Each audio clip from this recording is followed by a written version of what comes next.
Hello everyone, you are watching at Plus Home Tutor, and in this session of Indian Polity and Constitution, we will study Article 243 ZD। तो शुरू करते हैं बिना किसी देरी के। जैसा कि आपको भी पता है, भारतीय संविधान यानी इंडियन कॉन्स्टिट्यूशन को आर्टिकल्स में बांटा गया है और इन्हीं आर्टिकल्स को 22 पार्ट्स के अंतर्गत रखा गया है। इसी 22 पार्ट्स में से 9th ए पार्ट में द म्यूनसिपैलिटीज़ के बारे में बताया गया है, जिसके अंतर्गत आर्टिकल 243 पी से लेकर आर्टिकल 243 जेड जी तक के सारे आर्टिकल्स आते हैं। यहाँ हम बस आर्टिकल 243 जेड डी पर चर्चा करेंगे। यहाँ मैं पहले कंटेंट को इंग्लिश में रीड करूँगा, फिर उसकी मीनिंग आपको हिंदी में समझाऊँगा ताकि आपको कंसेप्ट ज़्यादा से ज़्यादा समझ आ सके। Article 243 Z D talk about committee for district planning. Article 243 Z D में डिस्ट्रिक्ट प्लानिंग के लिए कमेटी के बारे में चर्चा की गई है, जिसे आप डिस्ट्रिक्ट प्लानिंग कमेटी भी कह सकते हैं।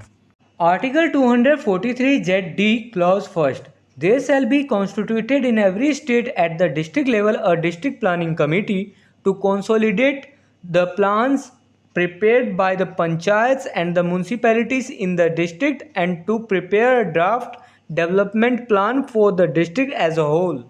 प्रत्येक राज्य में डिस्ट्रिक्ट लेवल पर एक डिस्ट्रिक्ट प्लानिंग कमेटी गठित की जाएगी, जो डिस्ट्रिक्ट में पंचायत और म्यूनसिपैलिटी द्वारा तैयार की गई प्लान्स को कंसोलिडेट करेगी, यानी एक जगह इकट्ठा करेगी और संपूर्ण रूप से डिस्ट्रिक्ट के लिए जो है डेवलपमेंट प्लान का प्रारूप यानी ड्राफ्ट तैयार करेगी।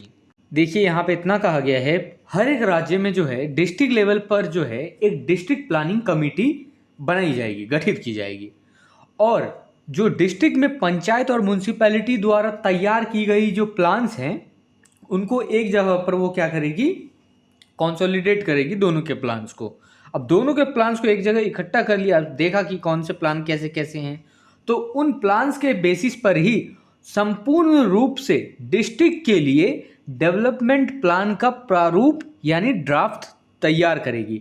ये क्या डेवलपमेंट प्लान होना चाहिए संपूर्ण डिस्ट्रिक्ट के लिए, चाहे वो म्यूनसिपैलिटी एरिया में आता हो उस डिस्ट्रिक्ट के, चाहे वो पंचायती एरिया में आता हो। पंचायत बेसिकली ज़्यादातर गांव में होता है, म्यूनसिपैलिटी शहरों में होता है। तो एक संपूर्ण रूप से डिस्ट्रिक्ट प्लानिंग कमेटी एक डेवलपमेंट प्लान तैयार करेगी संपूर्ण डिस्ट्रिक्ट के लिए, और उसमें पंचायत के प्लान्स देखे जाएंगे, म्यूनसिपैलिटीज के प्लान्स देखे जाएंगे कि उन्होंने क्या प्लान्स बनाए हैं, और जो है डिस्ट्रिक्ट प्लानिंग कमेटी अपने भी कुछ प्लान्स ऐड ऑन कर सकती है सलाह मशवरा के तहत। तो ऐसे प्लान्स के तहत संपूर्ण रूप से एक डेवलपमेंट प्लान का प्रारूप यानी ड्राफ्ट तैयार किया जाएगा।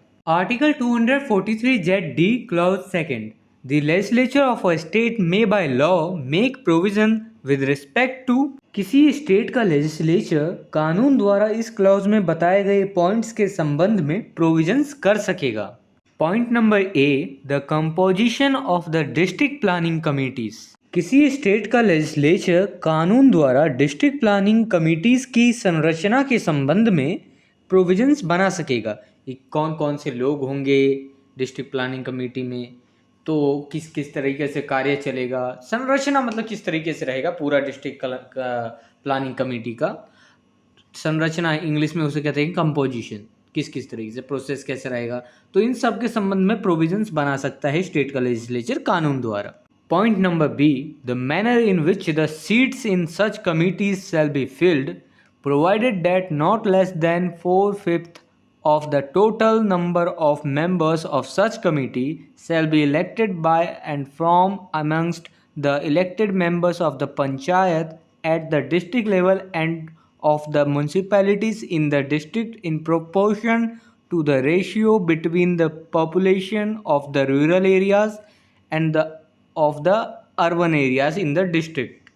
किसी स्टेट का लेजिस्लेचर कानून द्वारा ऐसे कमिटीज में सीट्स किस प्रकार भरे जाएंगे उसके संबंध में भी प्रोविजंस बना सकेगा, परंतु ऐसे कमेटी के सदस्यों की कुल संख्या के कम से कम 4/5, मतलब पाँच पार्ट हैं तो उसके 4 पार्ट का जो है इलेक्शन डिस्ट्रिक्ट लेवल पर पंचायत के और डिस्ट्रिक्ट में म्यूनसिपैलिटीज़ के इलेक्टेड मेंबर्स द्वारा डिस्ट्रिक्ट में ग्रामीण क्षेत्रों और शहरी क्षेत्रों की पॉपुलेशन के बीच के अनुपात में अपने में से ही किया जाएगा।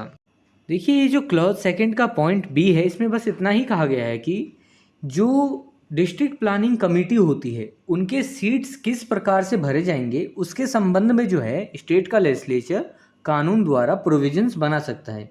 मतलब ये स्टेट लेजिस्लेचर के हाथ में है कि सीट्स किस तरीके से भरे जाएं डिस्ट्रिक्ट प्लानिंग कमेटी के, तो ये स्टेट के लेजिस्लेचर के हाथ में है। लेकिन यहाँ पर एक और बात रख दी गई है कि ऐसे जो कमिटीज़ होंगे उनके जो सदस्य होंगे उनकी जो सदस्य की संख्या होगी उसमें से कम 4/5 जो संख्या होगी, अगर मतलब 5 पार्ट हैं तो उसमें से 4 पार्ट जो संख्या होगी उसकी, अगर मान लीजिए 100 है तो 100 का 4 पार्ट कितना हो गया 80। तो जो 4/5 पार्ट है उसको जो इलेक्ट किया जाएगा डिस्ट्रिक्ट लेवल पर पंचायत के, मतलब उसी डिस्ट्रिक्ट में पंचायत के और डिस्ट्रिक्ट के में म्यूनसिपैलिटीज़ के इलेक्टेड मेंबर्स द्वारा वही इलेक्ट करेंगे।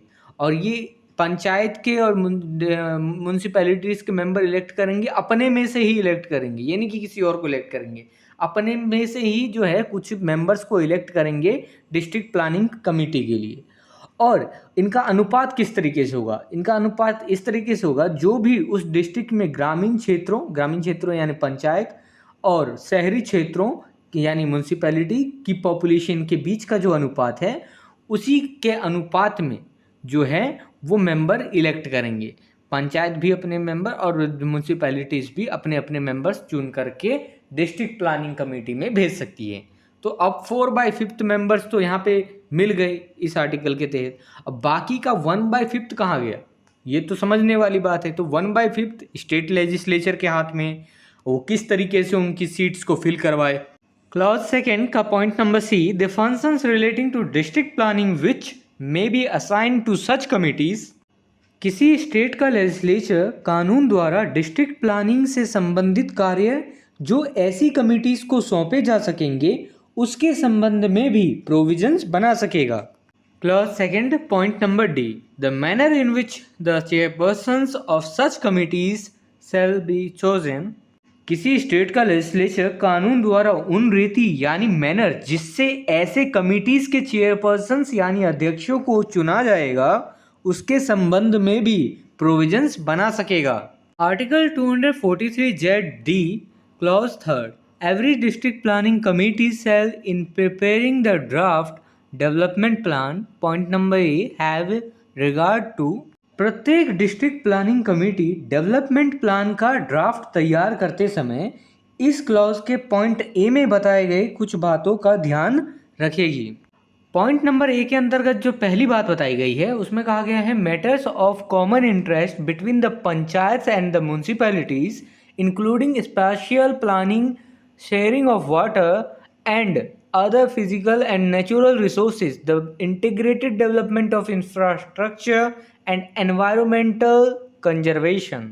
पंचायत और म्यूनसिपैलिटी के बीच साझा हित के मामले जिनमें स्पेशल प्लानिंग, जिसे स्थानिक प्लानिंग भी कहते हैं, स्थानिक प्लानिंग मतलब उस स्थान का प्लानिंग, तो पंचायत और म्यूनसिपैलिटी के बीच साझा हित के मामले जिनमें स्पेशल प्लानिंग, वाटर और अन्य फिजिकल और नेचुरल रिसोर्सेज का बंटवारा, इंफ्रास्ट्रक्चर और पर्यावरण संरक्षण का इंटीग्रेटेड डेवलपमेंट शामिल है। तो district planning committee development plan का ड्राफ्ट तैयार करते समय इस बात का ध्यान रखेगी। यहाँ दूसरी बात यह बता दी गई है कि the extent and type of available resources whether financial और otherwise. District planning committee development plan का ड्राफ्ट तैयार करते समय इस बात का ध्यान रखेगी कि उपलब्ध यानी अवेलेबल रिसोर्सेज की सीमा, जिसे एक्सटेंट भी कह सकते हैं इंग्लिश में, तो उपलब्ध अवेलेबल रिसोर्सेज की सीमा और उनके टाइप्स, चाहे वह फाइनेंशियल हो या अन्य हो, उनको ध्यान में रखेगी। कौन रखेगी? District planning committee development plan का ड्राफ्ट तैयार करते समय। देखिए, डिस्ट्रिक्ट प्लानिंग कमिटीज जब कार्य कर रही है तो उसके पास कुछ अवेलेबल रिसोर्सेज होंगे, उनकी कुछ मात्रा होगी, डिफरेंट टाइप्स के रिसोर्सेज होंगे, फाइनेंशियल होंगे, कुछ नॉन फाइनेंशियल रिसोर्सेज होंगे, नेचुरल रिसोर्सेज हो सकते हैं। तो उनको ध्यान में रखते हुए जो है डिस्ट्रिक्ट प्लानिंग कमेटी जो है डेवलपमेंट प्लान का ड्राफ्ट तैयार करेगी कि वह किस तरीके से डेवलपमेंट करेगी, रिसोर्सेज किसको, मतलब म्यूनसिपैलिटी को कौन से दिए जाएं या फिर पंचायत को कौन से दिए जाएं, इस बात का निर्णय किस तरीके से उनको बांटा जाए, मतलब सारे इन बात को ध्यान में रखते हुए जो है district planning committee development plan का ड्राफ्ट तैयार करेगी। Clause third point number B, consult such institutions and organisations as the governor may by order specify. प्रत्येक district planning committee development plan का ड्राफ्ट करते समय ऐसे इंस्टीट्यूशंस और ऑर्गेनाइजेशन से कंसल्ट करेगा जिन्हें स्टेट गवर्नर अपने ऑर्डर द्वारा स्पेसिफाई करे।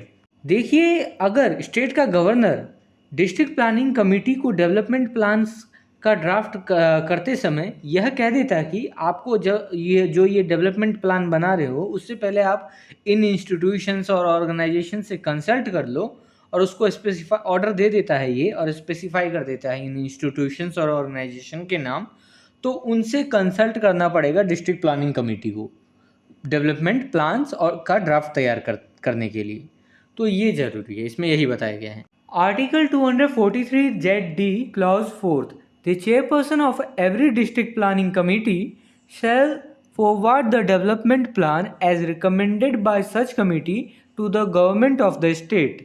प्रत्येक डिस्ट्रिक्ट प्लानिंग कमेटी का चेयरपर्सन कमेटी द्वारा रिकमेंडेड डेवलपमेंट प्लान को स्टेट गवर्नमेंट को भेजेगा। अब मान लीजिए कि डिस्ट्रिक्ट प्लानिंग कमेटी ने अपना डेवलपमेंट प्लान बना के तैयार कर लिया है, ठीक, तो जो भी चेयरपर्सन होगा उस डिस्ट्रिक्ट प्लानिंग कमेटी का, तो वो कमेटी द्वारा जो बनाया गया है डेवलपमेंट प्लान उसको स्टेट गवर्नमेंट को भेज देगा। If this video is helpful for you, then please like and share this video, and if you want see some more these type of videos, then subscribe the channel and click the bell icon and select the all option for upcoming videos. And I hope you have a great experience by watching the Ad Plus Home Tutor.